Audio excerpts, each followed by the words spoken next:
Boyari looked out the front window of the small freighter ship they were flying in and studied the space traffic in front of them. Today they were playing in Galaxy of Empires, and more specifically flying in low-level beginner ships as part of a new expansion pack that had recently been released. The mission they were on was just one part of that expansion. "So, what exactly does this mission involve us doing?" he asked after a bit.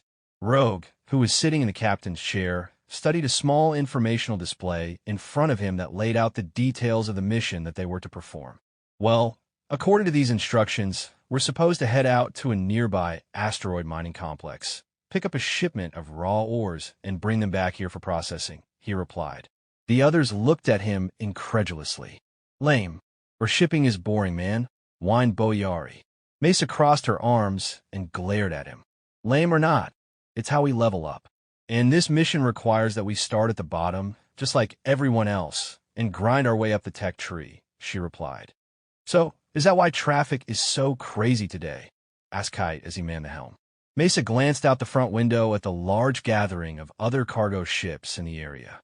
"Yeah, kinda," she replied thoughtfully.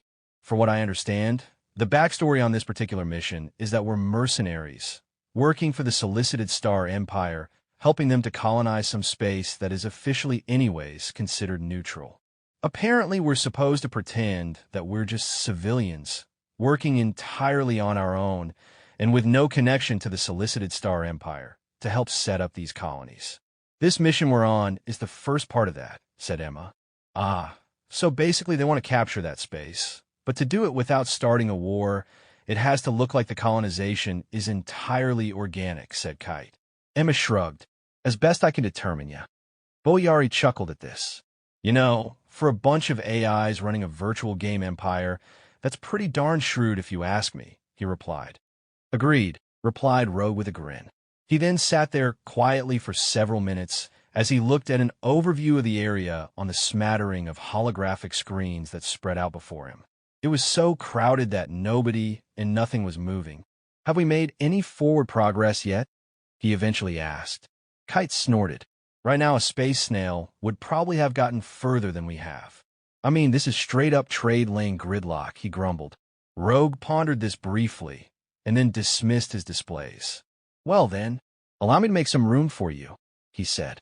Rogue then lifted 2 fingers and began gently motioning from side to side as he reached out, grabbed ships, and began moving them to the right, the left, up, as well as down. This quickly cleared a path in front of them that, while still tight, was roomy enough for the ship to get through. After a bit, satisfied with his work, Rogue nodded. "Helm, ahead 20% take us out into the open, and then set course for our first destination," he said. Kite, surprised at how quickly and thoroughly the space in front of them had cleared out, happily set the ship in motion. "Aye, sir," he replied gleefully. Their ship then picked up speed, charged through the opening that had been created in front of them, and out into space.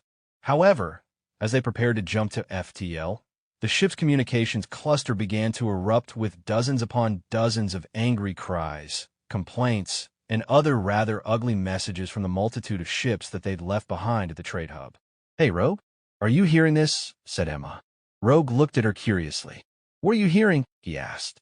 "Well, nothing specifically relating to us.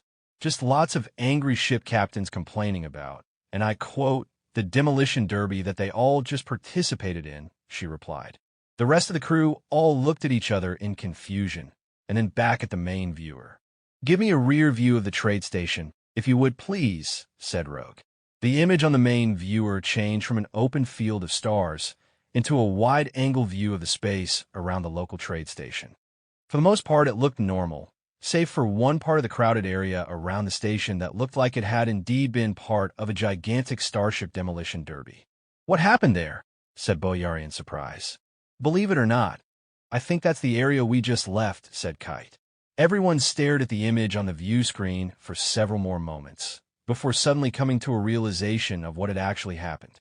They all soon turned their attention to Rogue, who merely furrowed a brow. "What?" he asked innocently. Boyari then looked over at Kite and said, "Buddy, if I were you, I'd put the pedal to the metal before anyone figures out what just happened and sues us into bankruptcy." Kite turned back to his station and began issuing the necessary commands to the ship so it could begin their rapid and speedy exit from the area. Roger that, Captain. Going to maximum FTL before anyone in the area figures out what actually happened and decides to give us a galactic-sized wedgie, he replied. The ship then jumped to maximum FTL and was gone. Man, if anyone ever figures out what we did, or I should say what he did, we're all going to get banned from this game for the rest of eternity, replied Boyari incredulously. Everyone then looked back at Rogue and glared at him. Rogue, however, merely shrugged.